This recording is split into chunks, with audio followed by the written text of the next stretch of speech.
What if Kal Ho Na Ho was a sad Bengali breakup song? তাহলে কেমন হতো ব্যাপারটা? মনটা আমার ভেঙে দিলে, দূরে যখন সরে গেলে, চলেই যাওয়ার ছিল, তাহলে কেন বলো কাছে এতখানি এসেছিলে?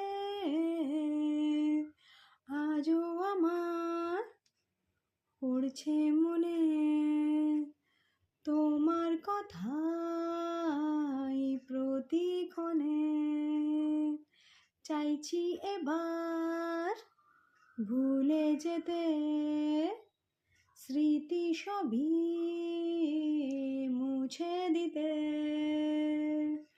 পারছি না আমি আর কষ্ট নিতে, দু চোখ দিয়ে আর জল ঝরাতে। জানলে বলো কোনো উপায়, যাতে পারি ভুলতে তোমায়। এটা আমার ফার্স্ট অ্যাটেম্প্ট ছিল, কেমন হয়েছে জানি না, তোমরা প্লিজ জানিও। But I am discovering myself and I am proud of myself. Thank you.